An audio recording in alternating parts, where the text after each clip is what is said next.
All rise. Yep. Moment of silence and prayer. Lord, we pray for humbleness, tolerance, and patience, especially during challenging discussions. Grant us the ability to always find common ground and work toward resolutions that benefit all the residents here of Carbon County.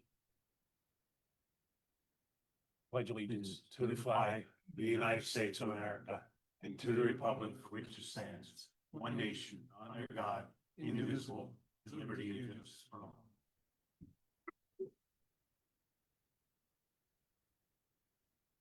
These proceedings are being recorded for the sole purpose of preparing accurate written minutes.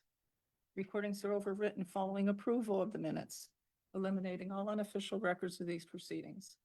Your first item is the approval of the minutes held August 21st, 2025. Motion approved. Second? Mr. On. Yes. Mr. Notstein? Yes. Mr. Sopronko? Yes. Are there any guests here concerning county business? No.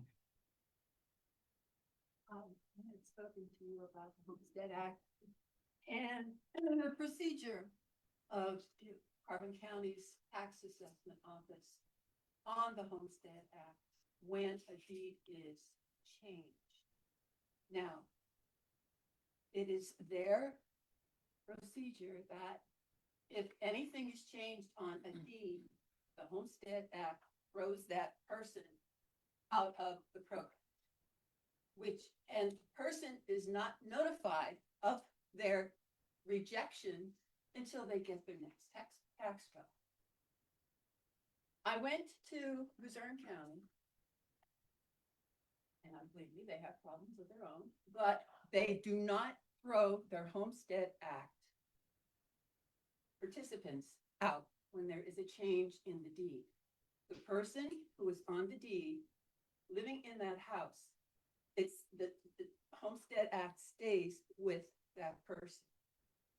Here, I don't know what, it's supposed to be a state program. It should be uniform throughout the state, but one county has one procedure. This county has another procedure.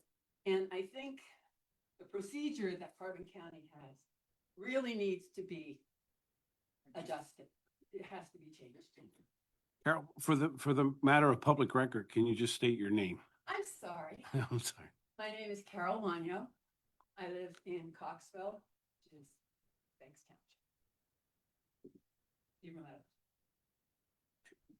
Township. Yes, Carol, I did speak to her with you yesterday. You know that. I did speak again to tax and speaking with the department head down there. You are correct. It is done differently throughout the state. There are stringent guidelines on how it is handled, but past practice here in Carbon County has been that whenever there's a change in the deed or an addition, even though the name stays on it, that they go through the process of I don't want to say refiling, but going through the. Well, that's the thing. So you're correct. Go ahead. So what, you want to answer, Bob? Well, I was going to say, just you kind of rely on your agent or the attorney, if you're working with one, to advise you of those things, because when the deed changes,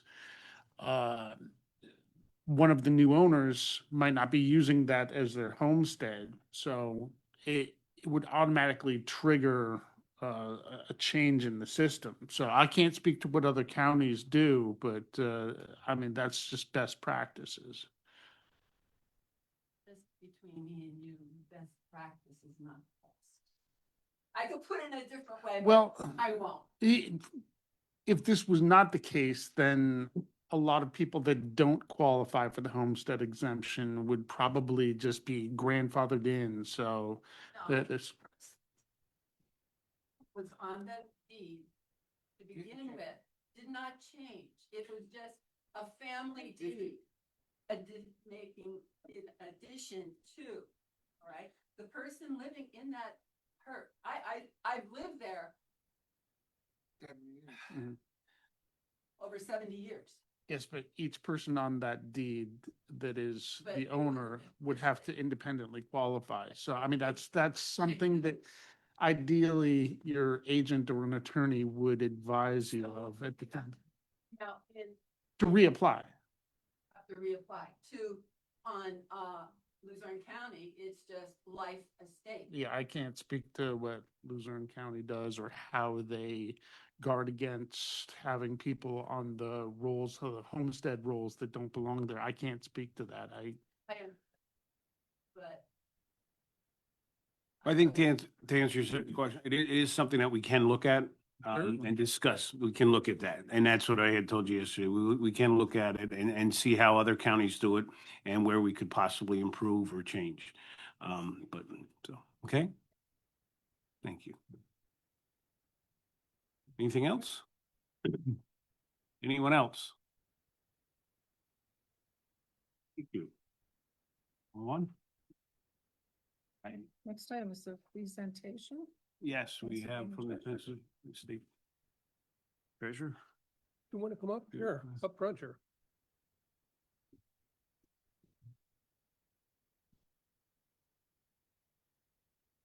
Hello, everyone. Hi, my name is Jolene Maraglia. I am the Regional Program Manager at the Pennsylvania Treasury. I'm here today to talk to everyone a little bit about our consumer programs that the Pennsylvania Treasury offers and how those programs can benefit residents of Carbon County. I'm sure most people are familiar that the Pennsylvania Treasury is the custodian of about $170 billion in Commonwealth funds.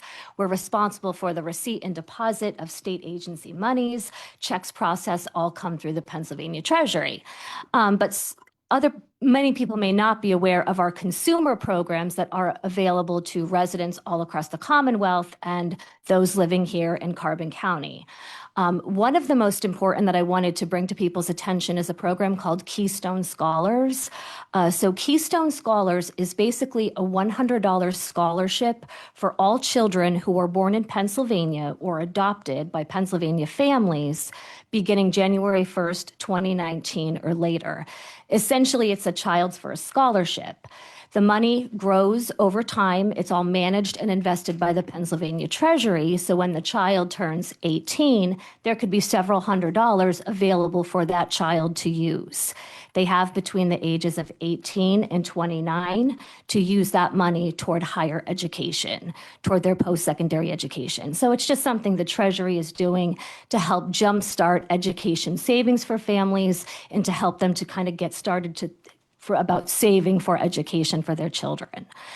So we also really work closely with local governments, municipalities, elected officials to help us get the word out about this program and how it can benefit Carbon County residents. The other program that many people might be familiar with is called our PA 529 College and Career Savings Program. That program has been around for about 30 years.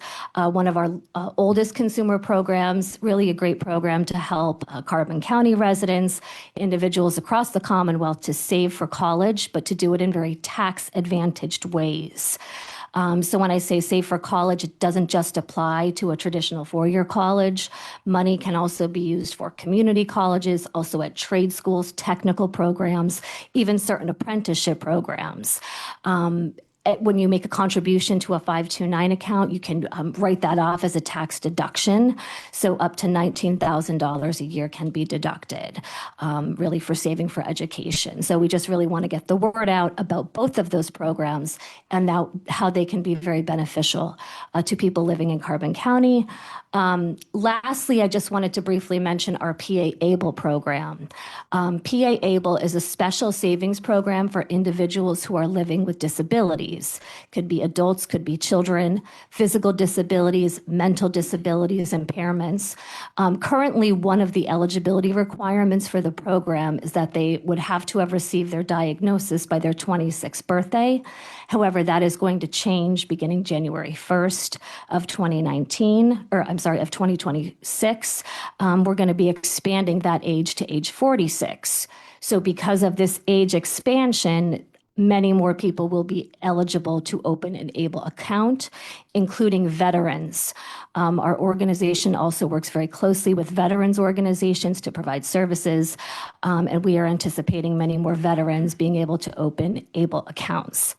So that in a nutshell is some of our consumer programs. And we just wanted to get the word out here to the local government in Carbon County, see how we can partner and work with our local county governments to really spread the word about these consumer programs and how they can benefit the residents of Carbon County, whether or not they want to go open any of these accounts, claim a Keystone Scholars account, open a Enable account is up to them. We just want to make sure that they have the information available if they choose to do so.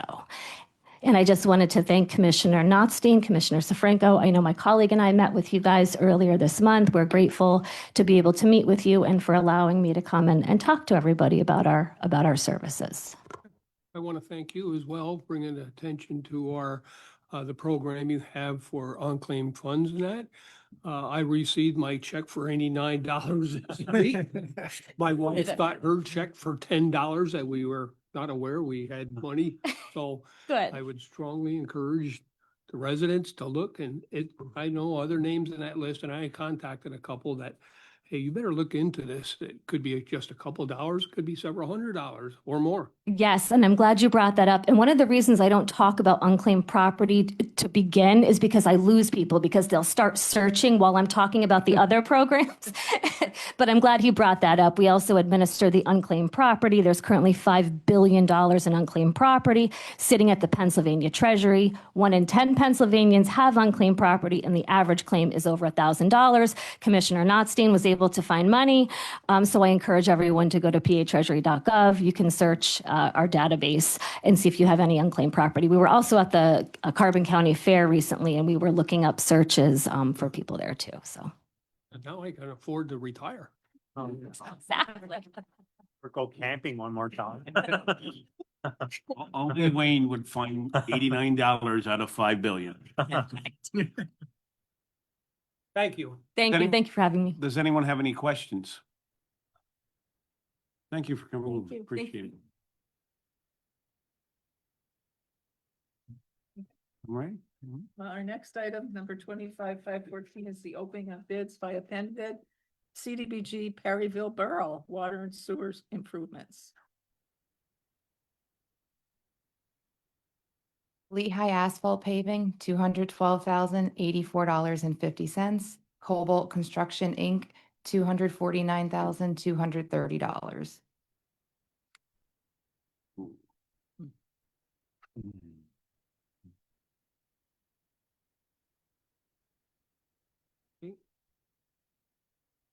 Make a motion to table the bids, turn it over to the planning office for review and award or rejection in 2 weeks.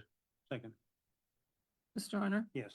Mr. Notstein? Yes. Mr. Sefranco? Yes, Next item is the report of executive sessions held. there were none. Department reports, the budget transfers. Motion approved. Second? Mr. Honor? Yes. Mr. Notstein? Yes. Mr. Sefranco? Yes.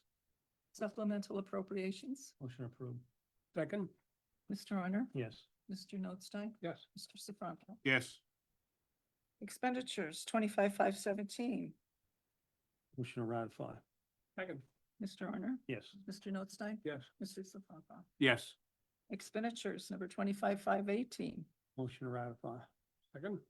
Mr. Honor? Yes. Mr. Notstein? Yes. Mr. Sefranco? Yes. Expenditures, item number 25-519. Motion to approve. Second. Mr. Honor? Yes. Mr. Notstein? Yes. Mr. Sefranco? Yes. Treasurer's reports, number 25-520. Motion to approve is presented. Second. Mr. Honor? Yes. Mr. Notstein? Yes. Mr. Sefranco? Yes. This time we will, on the salary board, with the commissioners meeting, so salary board. The first item is the approval of the minutes of the salary board meetings held August 7th, 2025, and reconvened August 21st, 2025. I'll make a motion. Second? Mrs. Herman? Yes. Mr. Notstein? Yes. Mr. Warner? Yes. I'm sorry, Mr. Sefranco. Yes. I screwed that up. I don't know, And- hope it's not recorded. I got 2 votes there. Yeah, sorry about that. Yes, Yes. any guests? Well, no. She's quick to point that out, though, wasn't she? Are there any guests here concerning salary board business? Hearing none? I just didn't want to lose my place. Oh, The report of executive sessions held. there was one on August 25th, 2025 at 2 PM in the afternoon. Should be noted that it was for personnel. Great. Anything else? Then the salary board's going to sit in recess here until September 18th at our regular meeting around 10:30, 11 o'clock. With that, we'll reconvene the commissioners' meeting. Your next item, number 25-521, the personnel report. Motion approved. Second? Mr. Honor? Yes. Mr. Notstein? Yes. Mr. Sifranco? Yes. Number 25-522, the acknowledgements for courts and row offices. Motion acknowledged. Second? Mr. Honor? Yes. Mr. Notstein? Yes. Mr. Sifranco? Yes. Correspondence was received as listed. Copies will be made available to the press upon request. Boards and authorities, Animal Shelter Advisory Commission. Number 25-523, an appointment to fill a vacancy to expire December 31, 2026. Motion to fill the vacancy. Second. Mr. Honor? Yes. Mr. Notstein? Yes. Mr. Sifranco? Yes. Item number 25-524, Children and Youth Needs-Based Plan and Budget for 2026, 2027. Motion approved and execute. Second? Mr. Honor? Yes. Mr. Notstein? Yes. Mr. Sifranco? I will be saying yes. Hopefully the state balances their budget or gets us a budget because I don't know how this number may be affected if that doesn't happen. I will say yes for, Item number 25-525, Emergency Management. Motion for approval. Second. Mr. Honor? Yes. Mr. Notstein? Yes. Mr. Sifranco? yes. Item number 25-526, Motion to approve and execute. Second. Mr. Honor? Yes. Mr. Notstein? Yes. Mr. Sifranco? Yes. Item number 25-527, the payment in lieu of taxes, Bethlehem Water Authority. Motion to approve the distribution. Second. Mr. Honor? Yes. Mr. Notstein? Yes. Mr. Sifranco? Yes. Item number 25-528, Insurance Special Risk Accident. Motion to accept. Second. Mr. Honor? Yes. Mr. Notstein? Yes. Mr. Sifranco? Yes.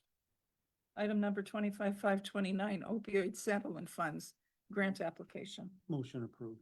Second? Mr. Honor? Yes. Mr. Notstein? Yes. Mr. Sifranco? Yes.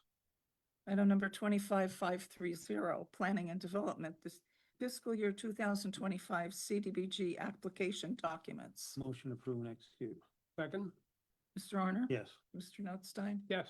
Mr. Sifranco? Yes. The solicitor's report. Thank you. Agency on Aging, item 25-531, second extension of the agreement to provide personnel emergency response services with MedScope American Corporation. Motion to approve and execute. Second. Mr. Honor? Yes. Mr. Notstein? Yes. Mr. Sifranco? Yes. Under the SHARE program, item 25-532, revised termination letter from the SHARE Housing Coordinator for the SHARE Housing Counselor position. Motion for approval. Second. Mr. Honor? Yeah. Mr. Notstein? Yes. Mr. Sifranco? Yes. Banner requests, first item 25-533 from Jim Thorpe Lions Club. Motion to approve and Second. execute. Mr. Honor? Yes. Mr. Notstein? Yes. Mr. Sifranco? Yes. Likewise, item 25-534, banner request from the Carbon Model Railroad Society. Motion approved and execute. Second? Mr. Honor? Yes. Mr. Notstein? Yes. Mr. Sifranco? Yes. Declaration of disaster emergency, item 25-535, declaration on or about July 28th, 2025, due to water infiltration and suspected mold at 44 Susquehanna Street. Motion to ratify. Second. Mr. Honor? Yes. Mr. Notstein? Yes. Mr. Sifranco? Yes. having to do with 44 Susquehanna Street, item 25-536, seeking ratification of the rescinding of the quote approved previously on August 7th, 2025 from ServPro for microbial remediation services at 44 Susquehanna. And if I can just editorialize a little bit, this has nothing to do with the quality or the value of the services offered by ServPro, but just because in the industry it's discouraged as a potential conflict of interest to have the same company that does the air quality testing then do the remediation work. And that was the case here. ServPro did the air quality testing. Motion approved. Second. Or ratified. Yeah. Mr. Honor? Yes. Mr. Notstein? Yes. Mr. Sifranco? Yes. And related, item 25-537, ratification of approval of the proposal from Sargent Enterprises for the mold remediation services at 44 Susquehanna. Motion to ratify. Second. Mr. Honor? Yes. Mr. Notstein? Yes. Mr. Sifranco? Yes. Item 25-538, ratification of the proposal from JMSI Environmental Corp. Motion to ratify. Second. Mr. Honor? Yes. Mr. Notstein? Yes. Mr. Sifranco? Yes. County Policy 2025-03. This is item 25-539, adoption of the Carbon County Vehicle Use Policy. Motion to adopt. Second. Mr. Honor? Yes. Mr. Notstein? Yes. Mr. Sifranco? Yes. Domestic Relations, item 25-540, ratification of the Title 4D Cooperative Agreement with the PA Department of Human Services. Motion ratified. Second. Mr. Honor? Yes. Mr. Notstein? Yes. Mr. Sifranco? Yes. Item 25-541, contract with attorney Cynthia A. Deirdre Hatton for legal services in the Domestic Relations Office under the 4D Cooperative Agreement. Motion to approve and execute. Second. Mr. Honor? Yes. Mr. Notstein? Yes. Mr. Sifranco? Yes. 25-542, contract with attorney Deborah A. Smith for legal services in the Domestic Relations Office under the 4D Cooperative Agreement. Motion to approve and execute. Second. Mr. Honor? Yes. Mr. Notstein? Yes. Mr. Sifranco? Yes. Item 25-543, service agreement with the Carbon County Sheriff's Office for services required under the 4D Cooperative Agreement. Motion to accept approval and execute. Second. Mr. Honor? Yes. Mr. Notstein? Yes. Mr. Sifranco? Yes. Under Josiah White Park, item 25-544, special activities agreement for the use of Josiah White Park and park usage permit for the Jim Thorpe Rotary Club. Motion to approve and execute. Second. Mr. Honor? Yes. Mr. Notstein? Yes. Mr. Sifranco? Yes. Pocono County's Workforce Development Board, item 25-545, cost reimbursement agreement between the board and Monroe Career and Technical Institute. Motion to approve and execute. Second. Mr. Honor? Yes. Mr. Notstein? Yes. Mr. Sifranco? Yes. Related, item 25-546, cost reimbursement agreement between the board and Pocono Services for Families and Children. Motion to approve and execute. Second. Mr. Honor? Yes. Mr. Notstein? Yes. Mr. Sifranco? Yes. Item 25-547, also a cost reimbursement agreement between the board and Pocono Services for Families and Children. Motion to approve and execute. Second. Mr. Honor? Yes. Mr. Notstein? Yes. Mr. Sifranco? Yes. Lastly, resolution, item 25-548, resolution number 25-029 regarding the state budget impasse. Motion to adopt resolution number 25-029. Second. Mr. Honor? Yes. Mr. Notstein? Yes. Mr. Sifranco? Yes. Nothing further for the solicitor's report. Any further business? Commissioners' reports, Mr. Honor? Not at this time. Mr. Notstein? Nothing right now. Mr. Sifranco? I'm going to say two things. One, you saw a resolution again in reference to the paint budget. Today, Carbon County Commissioners are on the hook for $11 million for children and youth. That's the budget for next year. We had to have that done and had to be turned in on time. We did that.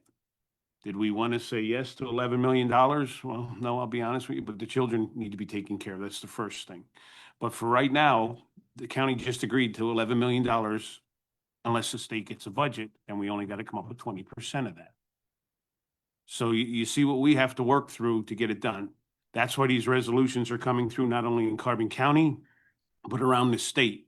Because because our governor refuses to get two Senate and the House together, figure it out. We have some stuff we have to get done. Taxpayers in Carbon County need to protect it. We're doing the best we can, but like you've heard in the past, I'm not gonna keep beating a dead horse, but it needs to be out there. They need to get this budget passed.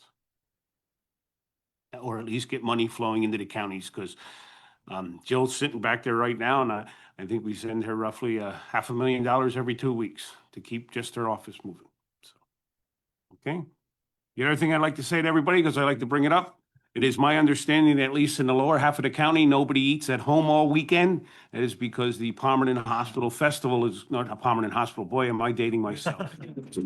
I still call it that. I still call it that. But the Palmerton Community Festival is going on, so I would welcome all of Carbon County to go down there. What's great about it is the nonprofit organizations from, I think, all of Palmerton area school district and beyond, they show up in the park and they really do an awesome job all weekend.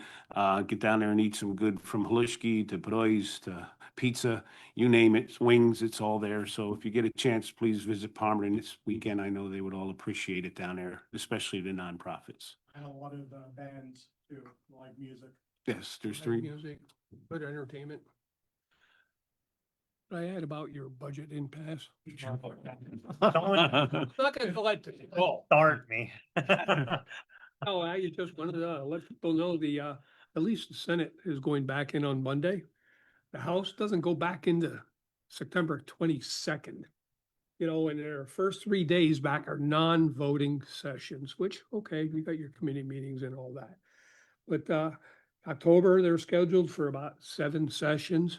The problem is a lot of legislation laying on the table being waited to pass.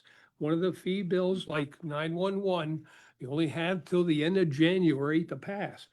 In November, they only have 3 days of session. They have 3 in December and 3 non-voting sessions. So if they don't get anything done by the end of November, nothing gets done until February. Because they don't go back to the middle of January or later until they finally get some things in the calendar. So nothing happens. We don't get the funding, reimbursements. We lose funding. If this hospital on 911 reauthorization fee expires January 31st, 2026. And we're going to lose well over about $1.5 million to $2 million in fees. That's what we pay our dispatchers for. That's what we pay to purchase the equipment, to upgrade the radio systems, keeping everything maintenance in operation. So it's becoming a health and safety hazard when these people don't get to Harrisburg and do their job. There are, how many people? About 6 or 8 legislators that are refusing their pay since they're out on, you might as well say, a strike. But at least I applaud those legislators, both Democrat and Republican, that are refusing their pay. I think every one of them should not be paid until this budget is passed, including the governor. Yep. We got to pass our budgets on time, no matter what. Federal and state, they make up their own rules. So, okay? That's enough. On a positive note for government, let's just say this, and our controller could help us out here a little bit. A while back, there was a computer glitch, not a problem, but a glitch in getting our taxes into the IRS. And it was just the way it was downloaded and the way it went through. And obviously, we got notified and we would have resulted in a fine from the IRS because of the way it went through the system. And if anybody's ever dealt with the IRS, you know, you need somebody to really help you out with that. And I would like to call out Congressman McKenzie's office and his staff here in Carbon County. They really stepped up to the plate and helped the county out here in what was a glitch, not a glitch, but how would you say how it was filed? But it was on how things get tied up in the days, the delay in getting it there. So it saved the county about $16,000. So it was nice to kind of have, we do get government working together sometimes. So while it wasn't, but it was nice to be able to get something done. So I would like to call that out. Anything else? That is all. Questions from the press. Who would like to? Amy had 4 weeks to get her questions together. We'll let Amy go first today. How's that? Good morning. Yes. Details on that yet? When it, like, I think it's 9 o'clock. 9 o'clock. 9 o'clock. And I am the speaker. Josiah Whitmer. Yes, Yes. being handled through our Veterans Affairs Office. May I please get copies of the letter that was presented to Governor Shapiro, as well as the letter that was received from Governor Shapiro on budgeted tasks? A copy of the administrative order regarding Ethan Turano. And on this email that you have from Michael Devaney, is there any response to his black fly mixing question? I would, yeah, I'll give you a really quick, I would love to respond to him about black fly, but right now, we have no budget in the state of Pennsylvania. And, we don't have money to, I'm not gonna say waste, but we don't have money to give to a black fly study. I'm not saying it's not worthwhile. I'm just saying that, I think it's more important that we're taking care of children and youth and the seniors and worrying about the black flies. I tell you right now, that's just being straight up. 5 million was the last number that was sent to children and youth. Has that increased since then? Not yet, Not but yet. it will be.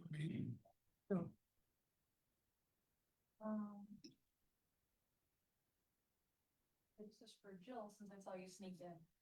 That's 11 million budget. Can you speak a little bit about what all that includes and changes? Sure, I'd be happy to. I'll say that 700,000 of that is for our providers. Unfortunately, we have increased our number of youth in care, and we have 47 teens in care, and they're very hard to place. We have a lot of babies come in, and we can find foster homes readily, but unfortunately, those 47 teens are very difficult to place. We have to put them in congregate care, group home settings.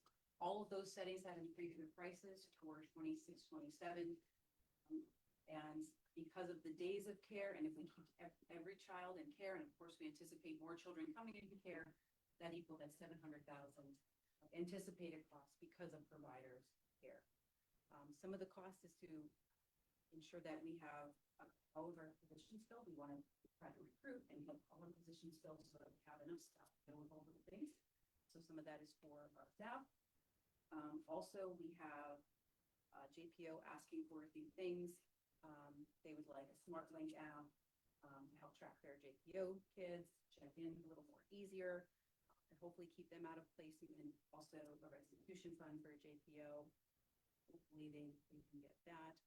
We're anticipating about 15 new adoptions. So where that is federal funding coming in, but we have to anticipate that in our costs budget.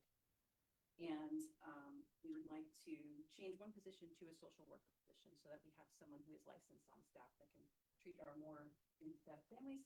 Because we've had about a 15% increase in case adult mental health issues, and that's affecting parenting. So we're getting a lot more referrals on parents who need mental health services, because there's a wait list right now.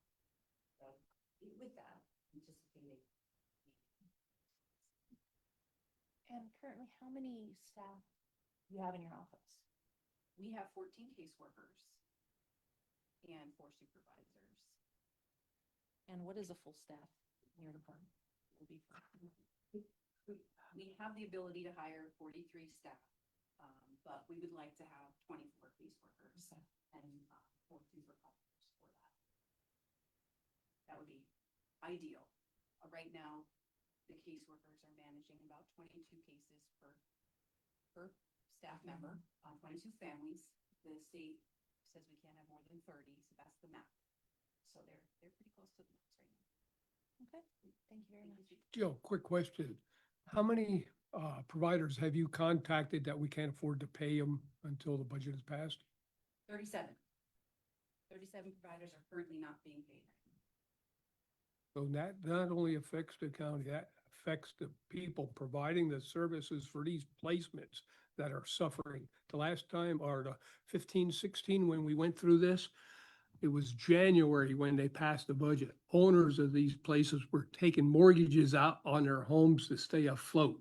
So that is the urgency of getting this budget passed because it affects so many people, schools, children and youth, all the way around.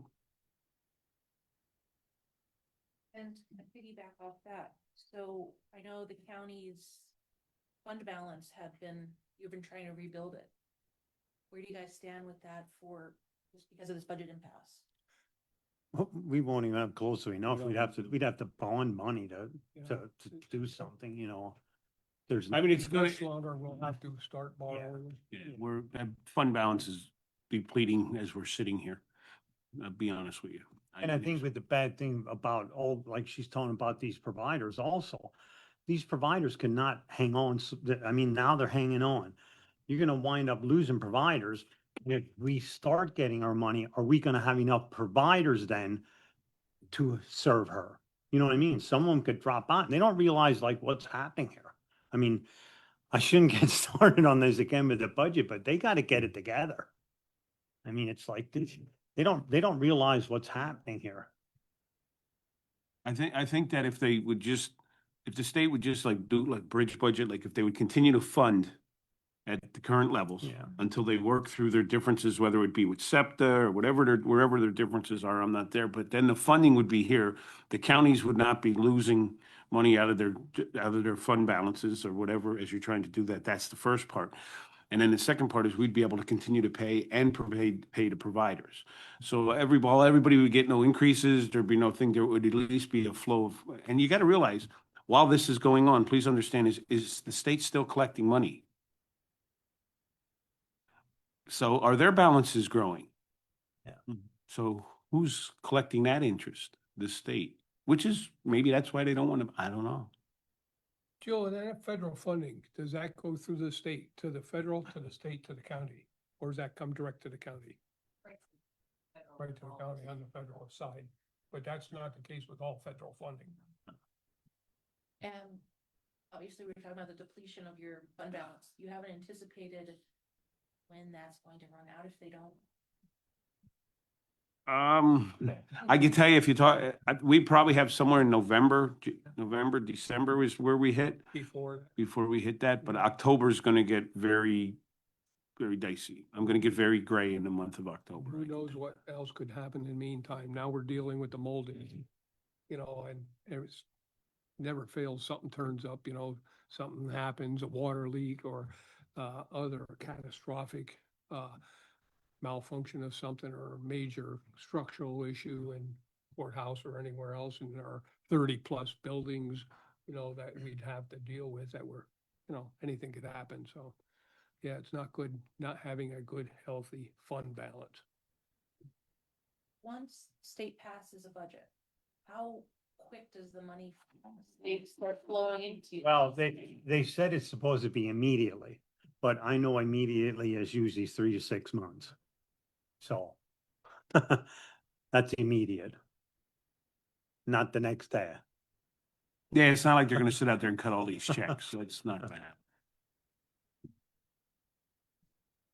Yeah, please get a copy of the resolution that you guys sent to CCAP or from CCAP about the budget impasse. Mhm. I believe that is it then. Thank you very much. Very good. To the back? Okay. You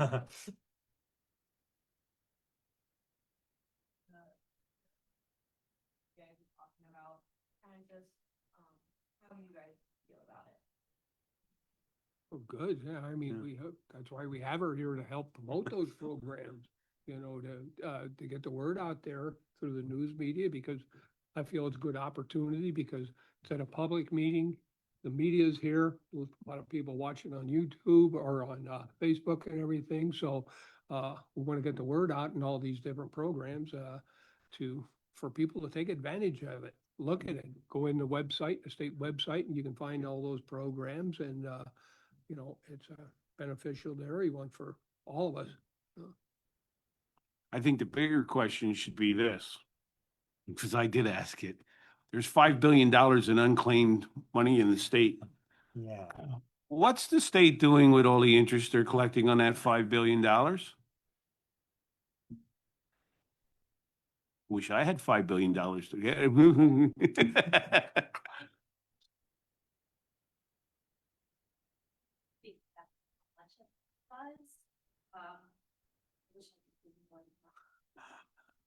And I'm not pointing anyone out. I'm just saying, a taxpayer, as I question, like, I mean, you're collecting interest and that goes into the general fund. Well, Yeah, don't shoot the messenger. I'm not blaming, I'm just pointing this point out. I did ask. And I hope you had a good reception yesterday at the senior fair. A lot of people there, and she was there. Talking about. Yeah. Anything else? Oh, now you're gonna go do a dig on that 5 billion. There's a start a bit, yeah, national news if you really dig into that. Anything else? Anything for the good of you? Maybe Andy, she's Okay. still thinking. You didn't think about that, did you?